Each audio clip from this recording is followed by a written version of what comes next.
This is the active shooter preparedness and response training. Michael Melton is the instructor. This training is from the Los Angeles Department of Public Health, was where it was originally delivered to their staff, but now I'm making it available to the general public. This is part 3, which is the beginning, the second part of the response. It'll start with the FEMA Run, Hide, Fight video, which is a little over 5 minutes long.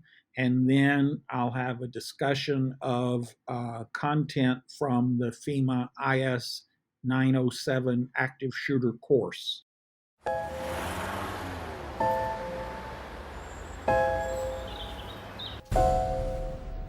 It may feel like just another day at the office, but occasionally, life feels more like an action movie than reality. The authorities are working hard to protect you and to protect our public spaces.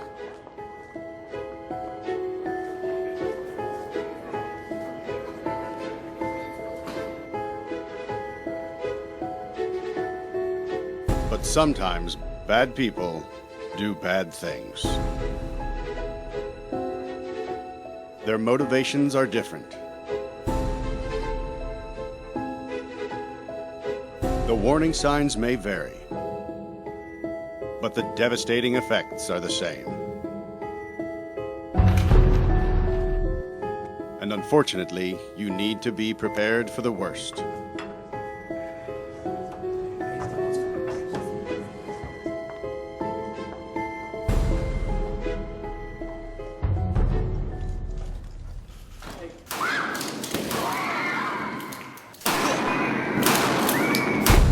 If you were ever to find yourself in the middle of an active shooter event, your survival may depend on whether or not you have a plan. The plan doesn't have to be complicated. There are 3 things you could do that make a difference. Run, hide, fight. First and foremost, if you can get out, do. Always try and escape or evacuate, even when others insist on staying. Encourage others to leave with you, but don't let them slow you down with indecision. Remember what's important, you, not your stuff. Leave your belongings behind and try to find a way to get out safely. Trying to get yourself out of harm's way needs to be your #1 priority. Once you are out of the line of fire, try to prevent others from walking into the danger zone and call 911.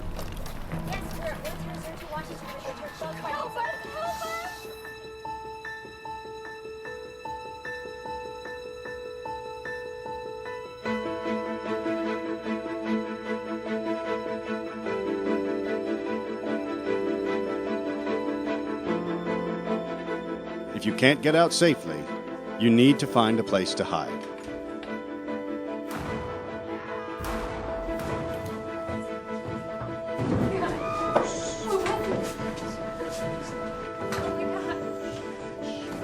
Act quickly and quietly. Try to secure your hiding place the best you can. Turn out lights, and if possible, remember to lock doors. Silence your ringer and vibration mode on your cell phone. And if you can't find a safe room or closet, try to conceal yourself behind large objects that may protect you. Do your best to remain quiet and calm.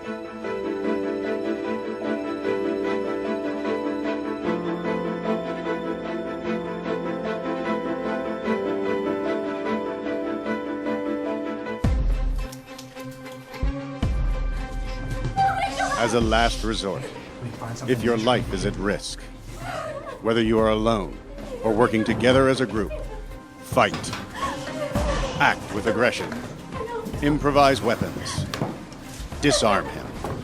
And commit to taking the shooter down, no matter what.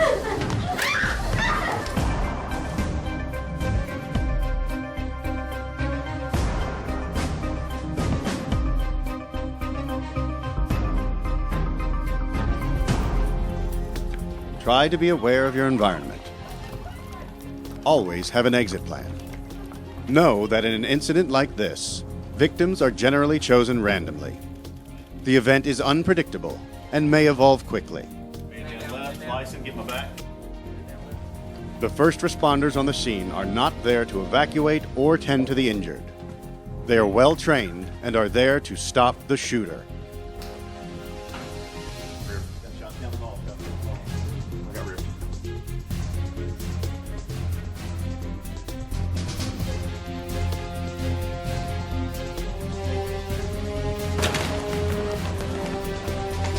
Your actions can make a difference for your safety and survival.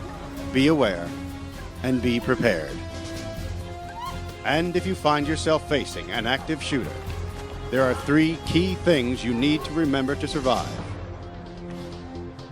Run, hide, fight.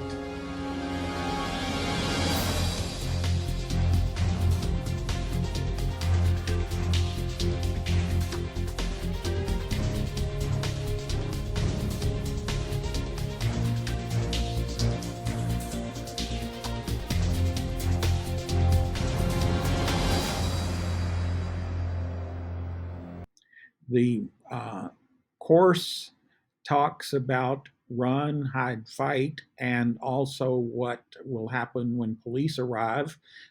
This independent study course, IS is for independent study, is available for persons to take on FEMA's website. You just have to secure your student ID number called SID, student ID number, from FEMA, and then you can take this course. It takes me a little over an hour to complete it. One of the things that you can do on the course is you can download the PDF of the course's content, and that's representative of this slide for Run. The areas that I'm going to cover in Run is that Run also includes the word escape. So you have kind of 2 things here. Obviously, you're running to get into a position of no longer being in jeopardy.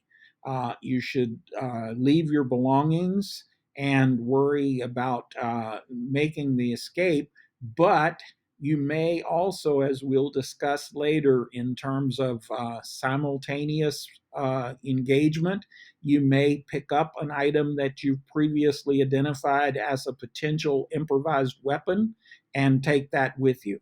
But generally speaking, you want to keep your hands visible so that if you encounter the police, that they won't be thinking that you're in possession of a gun. The hide portion is about trying to secure a place. Some people use the word deny access. You want to secure a place that has cover. Cover is protection against the shot from the suspect. So cover actually blocks a shot versus concealment only hides your person. But ideally, you want to hide in a way that's not too confining. You want to leave yourself the opportunity to either resist physically or to run and escape should that opportunity present itself. The ability to lock a door is ideal.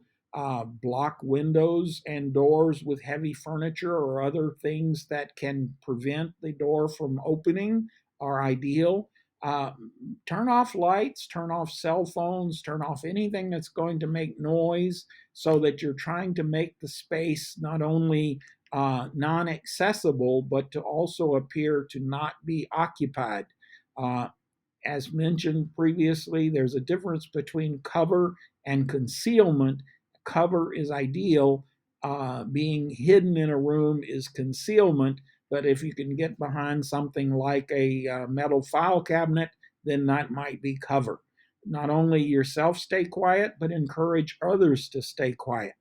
Look for ways to escape in addition to your you're hiding yourself, so that if you do get that opportunity to flee out a back door or window, that you can take that opportunity and be prepared to fight if that becomes necessary.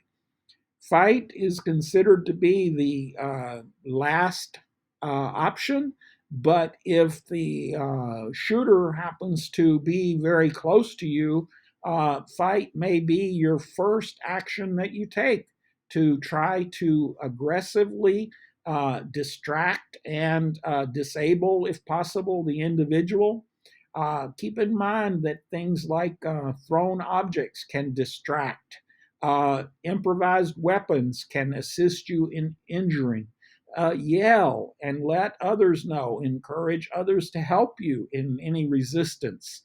And commit to your actions. This is a life and death situation, and you need to treat it as such. Call 911 when it is safe for you to do so. But if you've called 911, leave the line open so the dispatcher can continue to hear what's going on.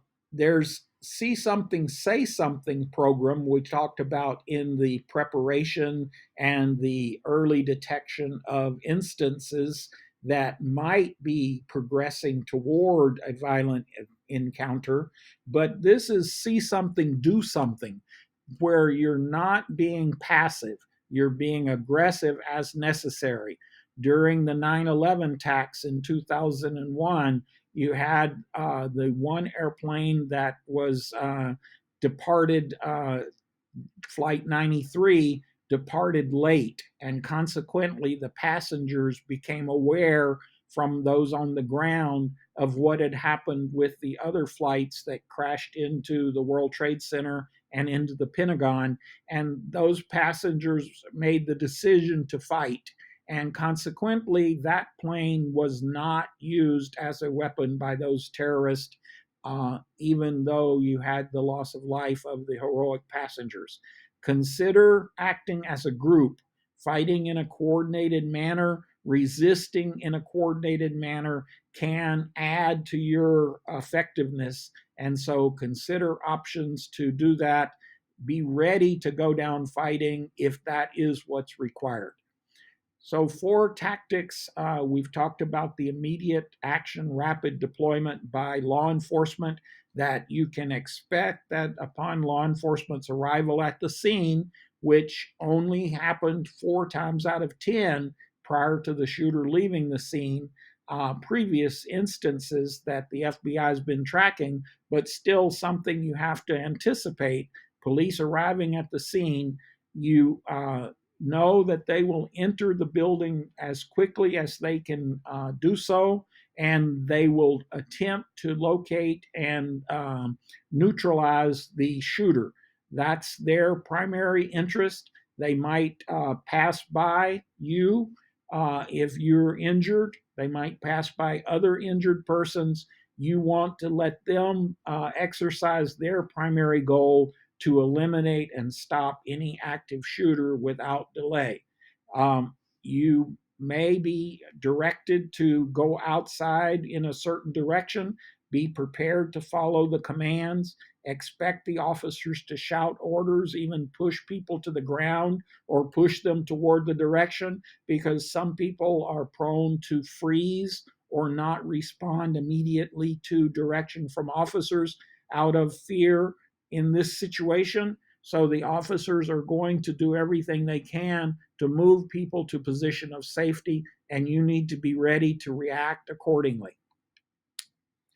Remain as calm as you can. Obviously, that's going to be very difficult. Keep your hands visible and empty with the palms exposed to the officers. Officers are trained early on in their training that it's the hands that hurt you. And as long as they can see your hands with raised and spread fingers and palms toward them, they're going to have a significant feeling of calm, as opposed to worrying about hands in pockets or hands holding cell phones and other objects. Those could potentially be considered as weapons, or mistaken as weapons. So you need to drop anything that's in your hand, preferably have your cell phone in a pocket or in some other means of carrying it. Don't grab the officers, avoid pointing and screaming or yelling. Again, try to remain as calm as possible and follow the officer's instructions. You don't want to ask officers for help or direction. You want to get out of the vicinity of the potential shooter, get into a place where you can be comfortable that there's no longer any threat, and then you'll have an opportunity to seek medical care or to receive other directions about what's next to do. Give up once you are in that safe position, then give officers information about the shooters, number of shooters, numbers of victims, where victims might be located, and any weapons that you saw during the incident. Next shooting incident from my own experience as a police officer that I'll talk about, which I selected because it has lessons learned. I was, in this instance, a young police officer riding a patrol car late at night, and we had a shooting in progress call in South Central Los Angeles. It was on a street that's a long street between blocks, and there were a lot of trees on the block that partially blocked out the street lights. And so it was a pretty dark street when we pulled onto it, but we could see a lot of people on both sides and in the middle of the street down about mid block. And as we approached the object lying in the middle of the street, thinking that might possibly be a victim or suspect, we found out that was a rolled up carpet. And that's where we parked the car and got out. And there were 3 empty shell casings laying in the street by this rolled up carpet. And the persons there on the street were pointing back behind us. So we followed where they were pointing and left our patrol car and walked back several houses, and then went behind a house that they pointed us behind and found a person, a male about 19 years old, sitting on the rear porch of the house, and he had both hands holding his abdomen area. He would not move his hands after we asked him to do so, and my partner went up to physically move his hands, and that's when we found out that his hands were holding a stomach wound. He had, in fact, been shot all 3 times by the shotgun, that the casings were in the street.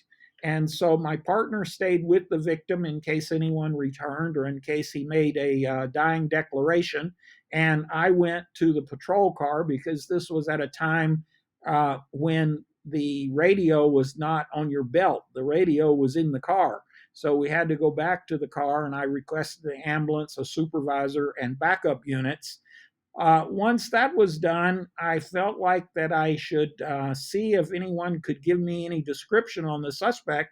And I saw a woman there, middle-aged woman, who was wearing a uniform that was similar to a medical office uniform. So I asked her if she had seen who shot the victim. I was shocked when she said, "I did." Then her son walked up just seconds later and said, "No, she didn't. I did." He was approximately the same age as the victim. So now I find myself with 2 confessed shooters and 1 pair of handcuffs. So, of course, I handcuffed the male and asked them, "Okay, if you guys shot this gentleman, where's the gun?" Thinking that would be a good way to get both the weapon in custody and better resolution of what was going on. So they led me into the house to the kitchen, and I recovered the shotgun that had been used in the shooting from that location, returned them, and put them into the back seat of my police car as the additional backup units, the supervisor, and the ambulance arrived.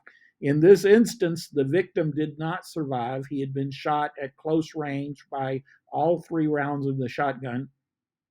It turned out that the suspect, the male 19-year-old, and the victim 19-year-old, knew each other and, in fact, had been co suspects in burglaries and there had been a property dispute over property taken in the burglary, and that's what prompted the son to shoot the victim.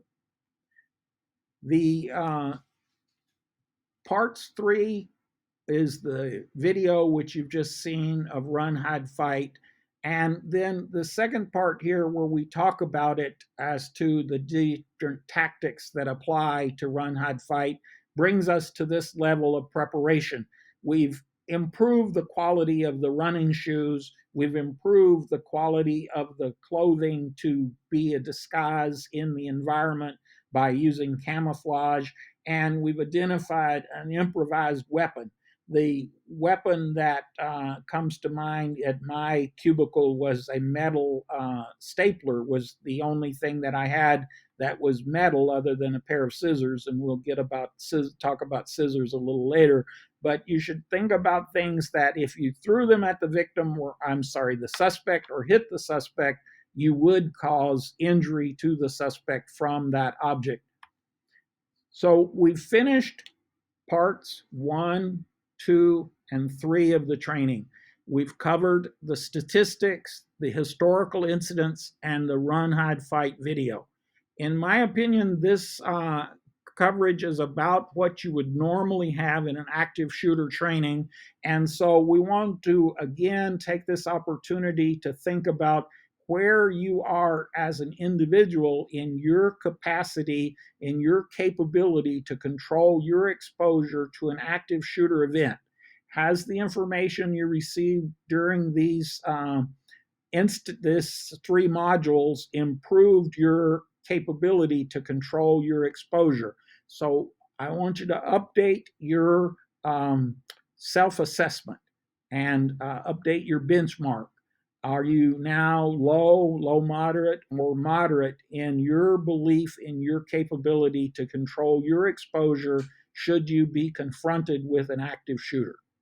Again, you can't enter your response here. It's just for you to think about. That's the end of part 3. And we'll be moving into part 4, which will be the first part where we're going beyond the FEMA active shooter course significantly by talking about strategies used in law enforcement and security in part 4, which will be followed in parts 5 and 6 by strategies used by the military, and in part 7, strategies used by emergency management. But in each of these follow-up sections, we'll always be relating the information back to the 3 basic tactics of Run, Hide, Fight. My contact information is at the conclusion here. Should you want to reach out, thank you very much.